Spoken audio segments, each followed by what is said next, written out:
This module, Module 2, is all about preparation. In the final lesson of this module, I give you a breakdown of 15 things that you need to consider in your preparation. Today's lesson is about the I in worship. We've all heard the saying, there's no I in team. I like to say there's no I in worship. Whenever I say this to someone, I always get the same response, but there is one.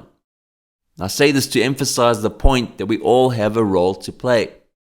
We are 100% relying on God to move in power and are very aware that in our own strength we would just be making noise.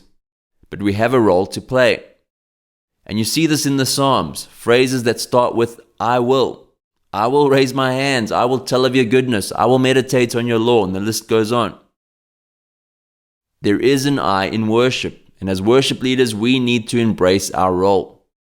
Galatians 4 verse 16 says that the body grows as each part does its share.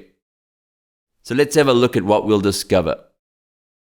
First, God is more important than I am.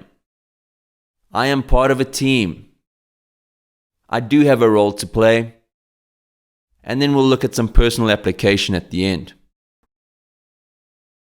This lesson is for everyone. We all have parts to play. I've said this throughout the lessons already, but when each member of the team takes this to heart, your worship will go up a level. God loves unity. God loves worship that takes everything within us. We're all leading worship. So let's dive in.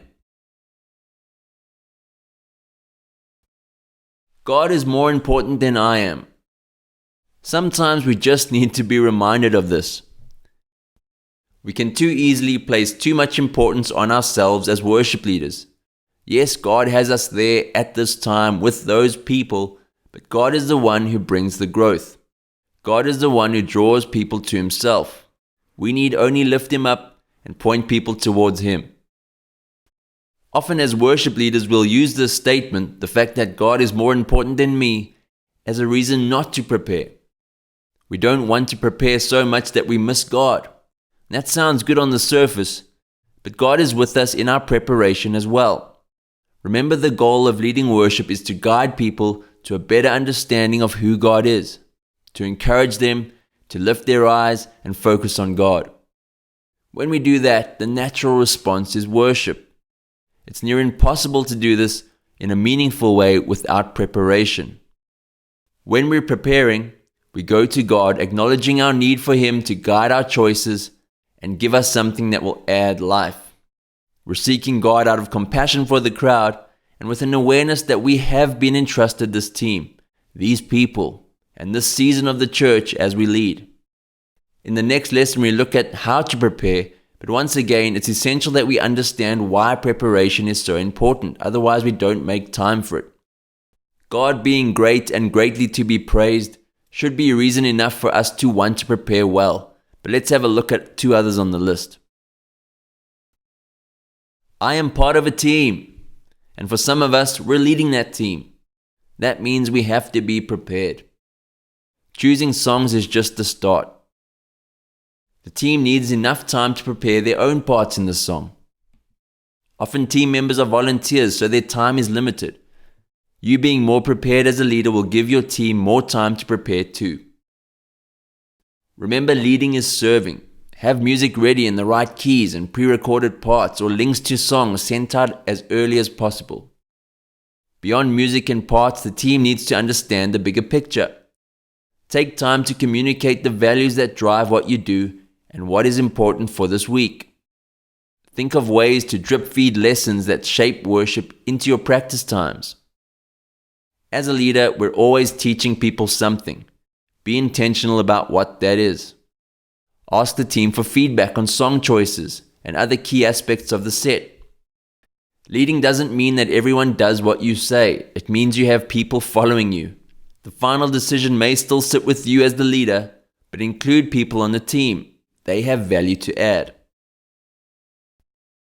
If you're not leading a team but play a part on it, it's your responsibility to be prepared too. Maybe you haven't received the best resources from your leader. You can still take initiative and prepare or communicate your need for better resources. Do what it takes to add life to the team. Remember, leadership is not about titles, it's about your ability to inspire. And then I have a part to play. As a member of a team and as a leader, you have a part to play beyond seeking God and ensuring your team is on the same page. You need to lead the crowd, those gathered for worship. Your voice will be the first one that they hear on that day. What will you say and how will you say it? Remember, we spoke about authenticity in Module 1 and how that changes the way that we communicate and prepare. What have you gleaned from the Bible this week? What worship journeys are you taking these people on today? Where will that journey start and where will it end?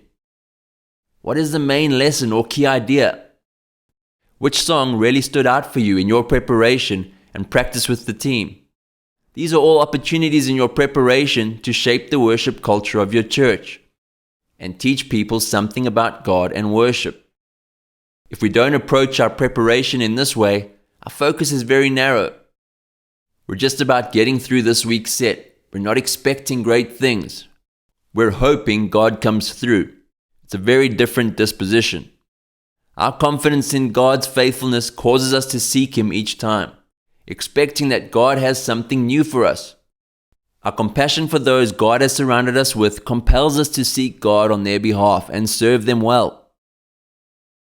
Proverbs 16 verse 1 says that the preparation of the heart belongs to man, but the answer of the tongue is from the Lord.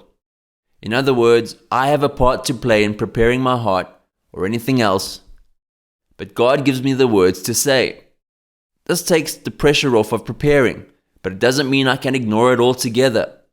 It means God is faithful to give us what we need and accomplish His desire. The preparation of our hearts is for our benefit. God doesn't need us to, but desires that we always prepare our hearts before Him. We don't need to stress about getting it right. Leading is a responsibility that we need to take seriously and with compassion for the crowd, but ultimately it is God that gives the answer. He is faithful, and this is our confidence. Share whatever you feel God is saying with your team so that they can have expectation for it as well. Now, it's very possible, and certainly my experience, that God may only give you that answer on the day. But I guarantee you that having prepared will make responding to wherever God leads so much easier for you, your team, and for the people you're leading. Remember our analogy of the guide from the previous lesson? You need to be prepared to go wherever you need to go.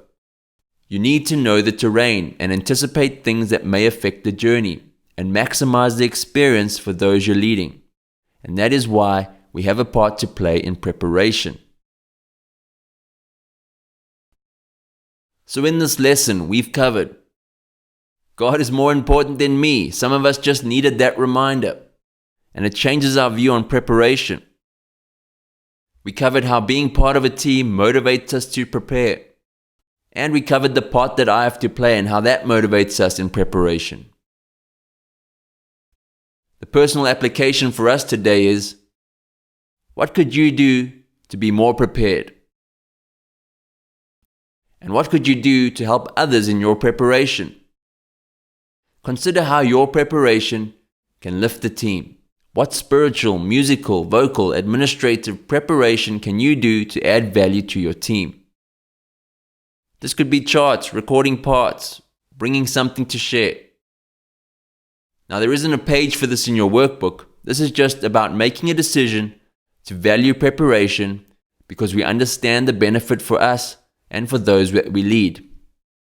In the last lesson of this module, we look at everything you need to consider in your preparation. It's a very practical lesson that will help you get the most out of your preparation and ensure you're covering all the bases. That's lesson 4 of this module. Next up is lesson 3, the fuel and the fire. We look at possibly the most important foundation we need to lay in our worship leading. I'll see you there.